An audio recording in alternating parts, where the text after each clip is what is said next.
We are going to start a series through the book of Joshua.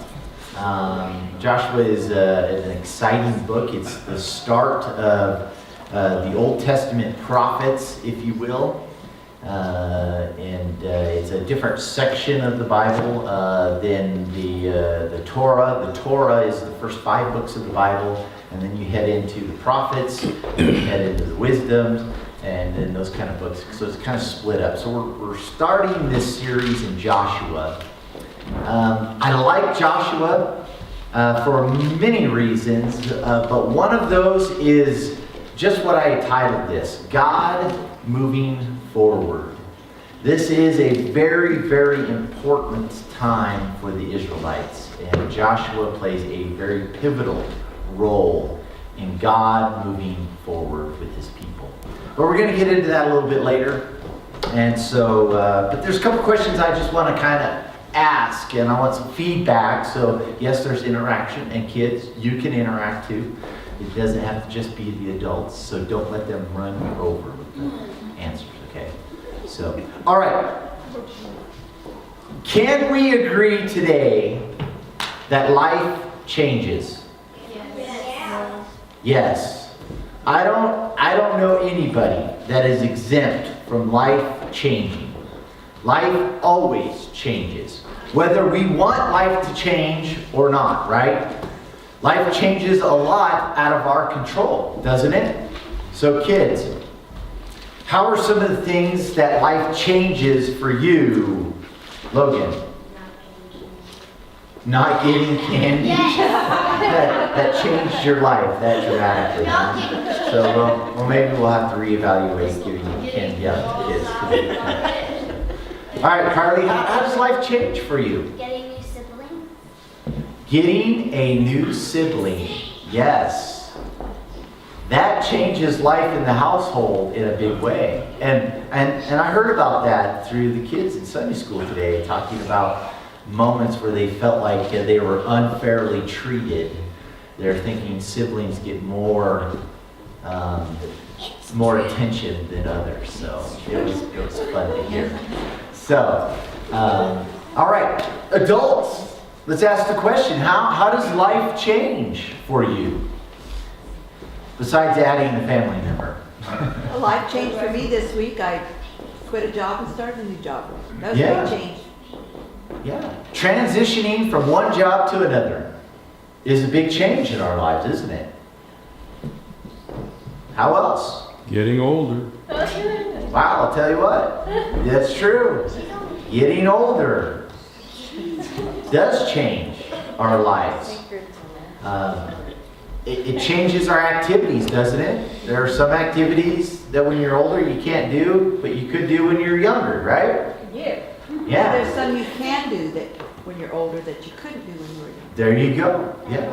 Vice versa. Different. Like driving changes your life, yes. Like taking a nap. Yeah, like taking an amen. Praise the Lord. Oh, good thing there.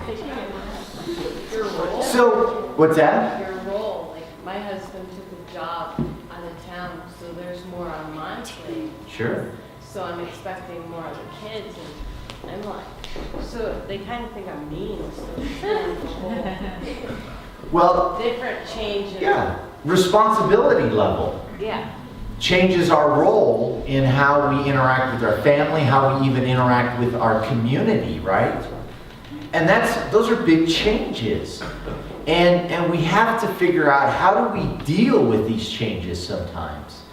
And I think when we look at Joshua and seeing how God used Joshua, I'm always amazed of how many people don't believe that how God used people in the scriptures is how God can use us today. Does that make sense? But I'm here to say that how God used people then is how he uses people today still. He empowers them. He gives them abilities to meet the tasks. He raises people up to move forward when the change needs to happen in their lives or in a community's lives or even a nation's life.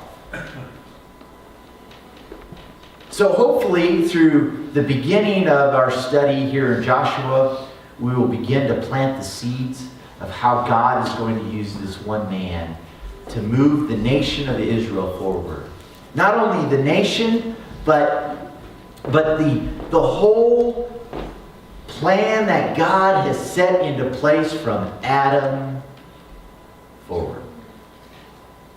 This is a very pivotal moment in God's plan, if you will.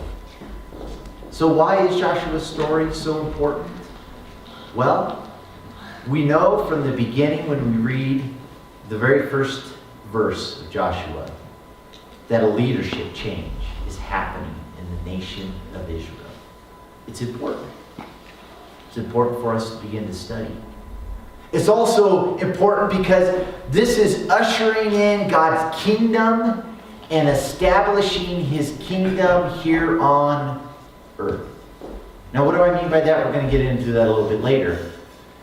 But physically, God is going to establish a nation at this point. Up until this point, the people have just been wandering around without a nation. They're people, they're God's people, but they don't have borders, they don't have land, they don't have anything. And God had promised those things, but nothing's happened up to this point. And then lastly, why this story is important, the book, is because it does fulfill a large promise that God gave clear back in Genesis to Abraham. And it's important for us to know and study. Because, why? Because God keeps his promises. God fulfills what he has said to us. And he will continue to do that even in our day, not just here with these people, but with us as well through Jesus Christ. So that's where we're at. That's why we're going to be studying Joshua. So let's go to the first chapter of Joshua.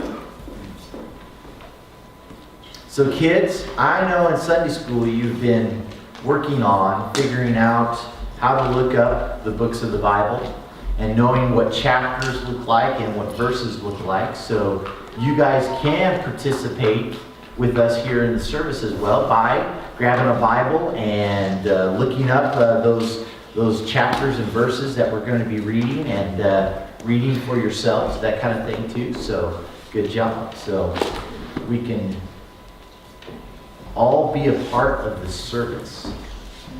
All right, so chapter 1. So we're going to read chapter 1 here. It's not very long, but it details the beginnings of Joshua.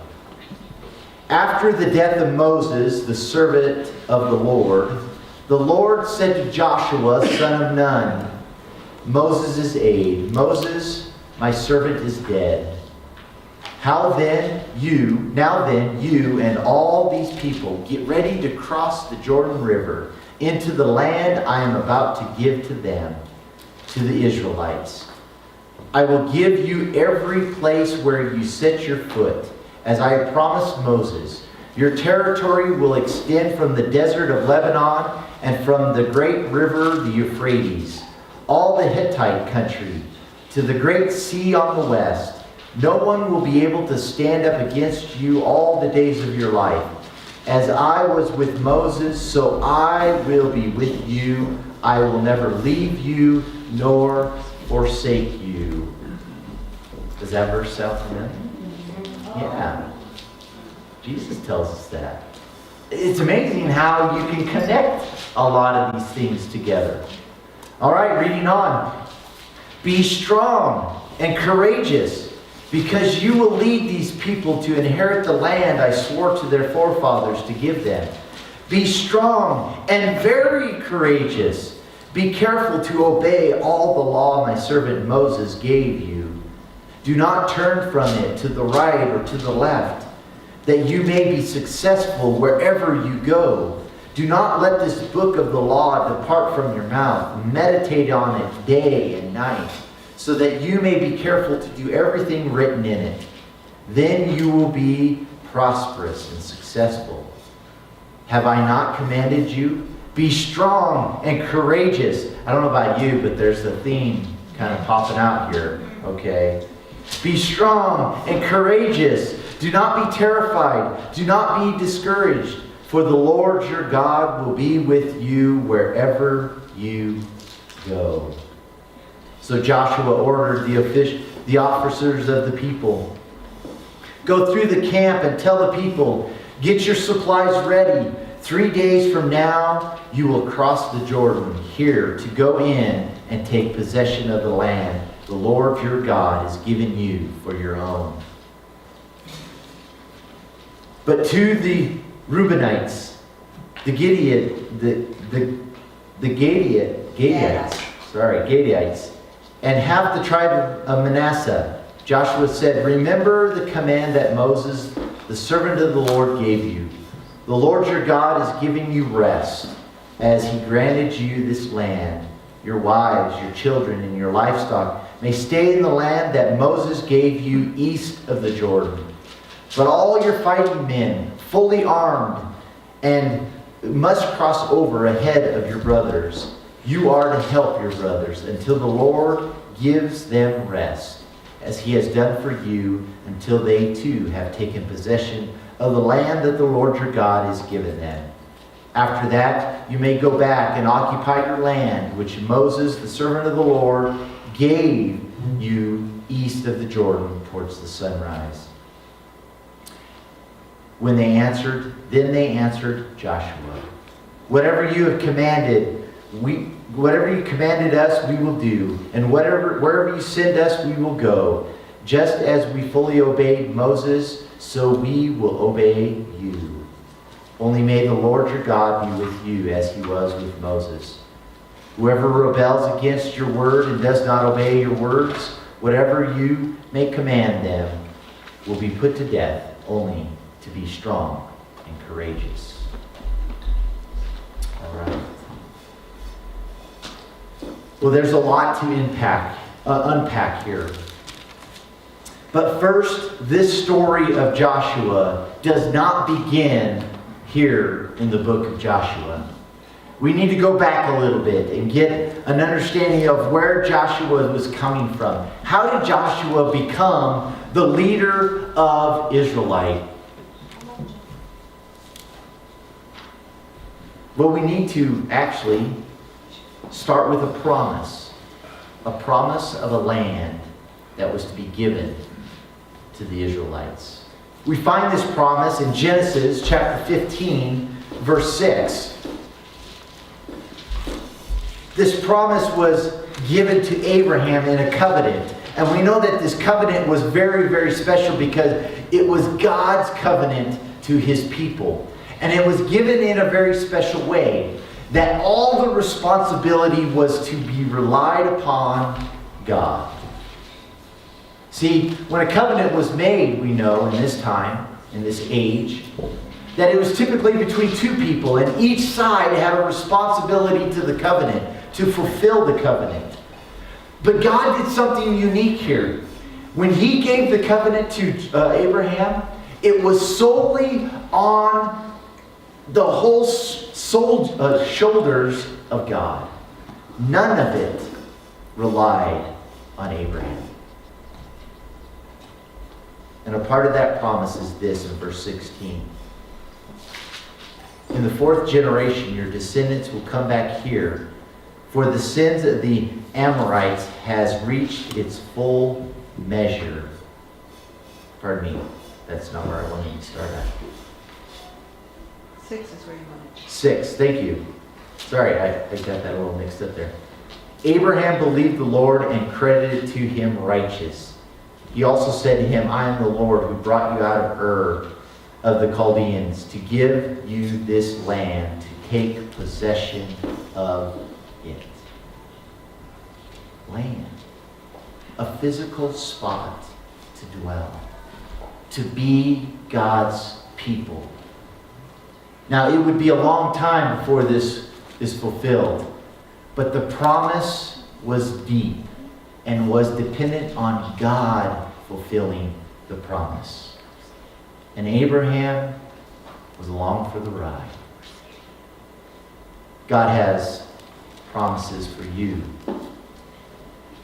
that are dependent solely on God.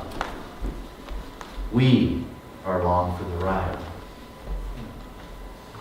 One of those promises is He's brought you salvation. That is solely dependent on God, that has come through His Son, and to give it to you because it is an act by God to bring it to you.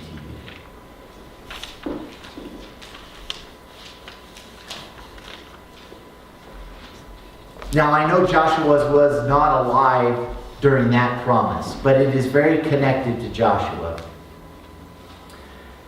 So in this beginning of our story, we see that Joshua is given this leadership role. A big change is happening in his life. So let's go back a little bit and just see the progression of Joshua in his life.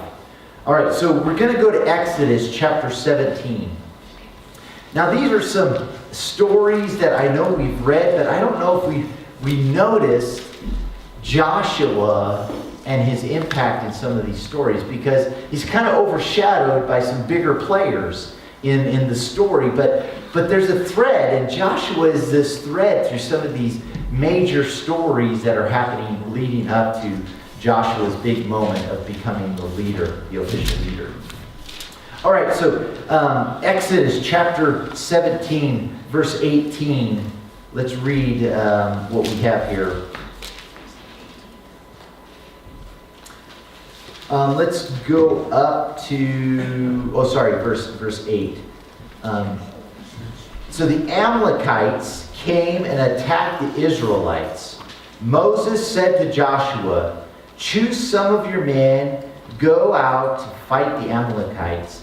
Tomorrow I will stand up on top of the mountain with the staff of God in my hands." Are you guys recognizing the story? So Joshua fought the Amalekites as Moses had ordered. And Moses, Aaron, and went to the top of the hill. As long as Moses held up his hands, the Israelites were winning. And when Moses' hands would fall down, what would happen? The Amalekites would win.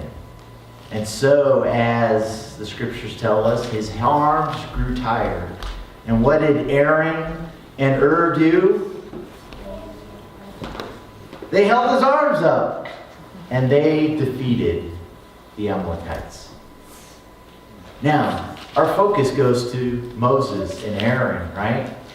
But who was doing the battle? Joshua.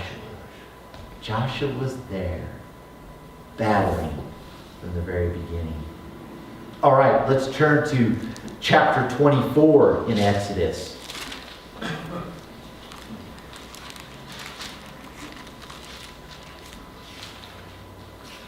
All right, here we go. Verse 13 is where we want to start. Actually, 12. The Lord said to Moses, "Come up to me on the mountain and stay here. I will give you the tablets of stone with the law and commands I have written for their instructions." So what are we talking about here, kids? Do we know? The tablets, the law, what is it?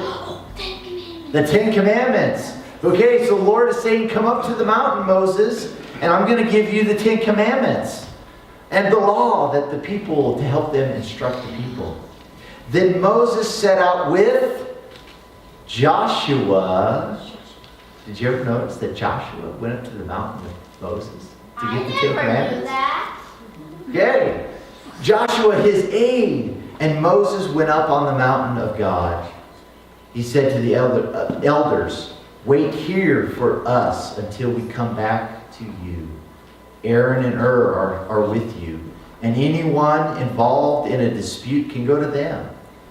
Then Moses went up on the mountain. The cloud covered it, And the glory of the Lord settled on Mount Sinai. For 6 days the cloud covered the mountain. And on the 7th day the Lord called to Moses from within the cloud.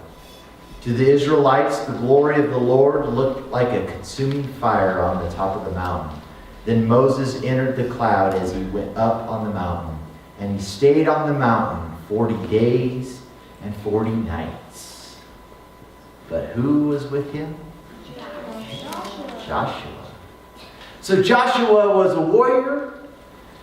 Joshua was an aide to Moses who experienced the presence of God in a mighty way that really two people experienced.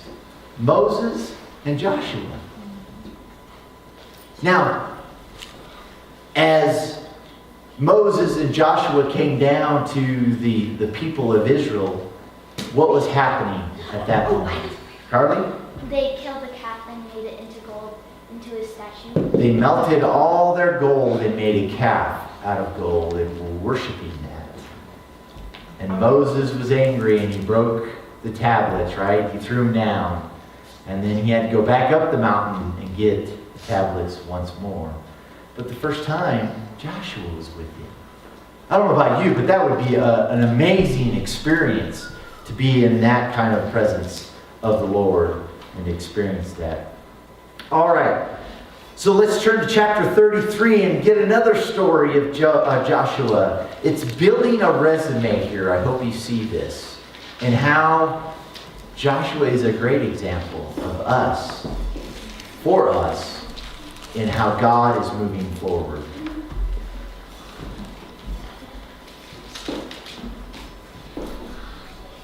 Chapter 33, starting with verse 7. Now Moses used to take a tent and pitch it outside the camp some distance away, calling it the tent of meeting. Anyone inquiring of the Lord would go to the tent of meeting outside the camp. And whenever Moses went out to the tent, all the people rose and stood at the entrance to their tents, watching Moses until he entered the tent. As Moses went into the tent, the pillar of cloud would come down and stay at the entrance while the Lord spoke with Moses. Whenever the people saw the pillar of cloud standing at the entrance to the tent, they all stood and worshiped at each entrance of his tent. The Lord would speak to Moses face to face, as a man speaks to his friend. Then Moses would return to camp. But his young aide, Joshua, son of Nun, did not leave the tent. Joshua was there. Watch him being molded by his mentor, Moses. How Moses talked with God. How Moses interacted with God for the people. He was being shaped so that one day when God called upon him to be the leader, to move the nation forward for God's purpose, Joshua would be ready. He experienced the battle because there would be many battles fought. But in that experience, he watched God do the work. As Moses would raise his hands, the power of God would be with them. He saw the power of God. He experienced God's presence in a mighty way on Mount Sinai. As God's presence descended upon the mountain, he was there in all the glory with Moses. He saw how Moses depended on God's wisdom and everything as a friend would to another friend as they communicated together. Joshua knew he could depend on God. So taking a leadership role with God was a no-brainer for him. He had the experience. He loved God. He grew up with God. But there would be another time where he would see God's mighty hand. And that is when he was elected for his tribe to be one of the 12 spies to go into the land and to bring back a report to Moses, the land that they would take possession of, that where God would establish his physical kingdom, if you will, with his people, the Israelites, for the world to see. It would be Joshua and Caleb that would come back with the report, with all the other 10 of them were deeply afraid. 2 of them knew God in a deep way. And knew there's no problem for God. They'd seen him do wonderful miracles. They'd been in his presence. And he would be one of 2 that would survive the 40 years wandering in the wilderness, because they believed God could take them in and fight the giants at Jericho, fight the giants that were in the land that they were all afraid of. He had courage, and he was strong. And those are great things that we can do in our lives, to be strong and courageous whenever we're meeting battles of change in our lives. So we know his resume. It's deep, and it's riddled with his dependence on God only. So as we take to this story, just some last things that kind of will set our study in motion. There are really 3 main characters, if you will, to begin the book of Joshua that we're going to be looking at throughout the book.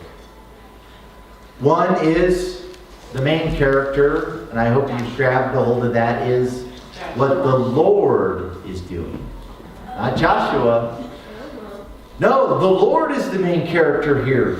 He is utilizing Joshua to set aside his kingdom here on earth. A physical place for his people to dwell. For the nations around the world to see who God is. We have to know that in this time, many of the nations were all dependent on their nation being set aside for other gods. And so God broke into the world saying, now I will establish my kingdom with my people here. But the second main character is, yes, Joshua. How did he thrive in this time? It's going to help us know how we can thrive in our times of change. And then there's another character that will rise, and that is the people of Israel. They are a part of this story in a great mighty way that I hope we will see how sometimes we become the people of Israel and doubt and not do everything that we are supposed to do when God asks us, and things don't always work out. So we know the Lord here is beginning to make a change and moving forward with his people by bringing them into their land and their time to establish his kingdom. We know that Joshua has a rich history in trusting God, and now as a leader, he is trusting God once more to lead him into the land that they will take care of. It's not an easy task that Joshua has, and it will test him in every way possible. But we know that he's up for the task. I came across this quote that I thought was pretty good in this area of helping us moving forward with God. Because we're in kind of a new year for us in our church. We have new goals and we have new aspirations that we want to move forward with. And I believe God is wanting to move forward with. And so in moving forward, we need to know where our power lies and where our strength is. Because as we read here in Scripture, be strong and courageous. For God will never leave us. He will always be with us. Bishop Phillips Brooke wrote this: "Do not pray for easy lives. Pray to be stronger men. Do not pray for tasks equal to your powers. Pray for powers equal to your tasks. Then the doing of your work shall not be a miracle, but you shall be the miracle." I love that part. Pray for the powers equal to your tasks. That means that's God doing it, not us. That means when we're faced with what we think is overwhelming, we may even doubt our abilities to fulfill the task. It is God who will empower us to do those things.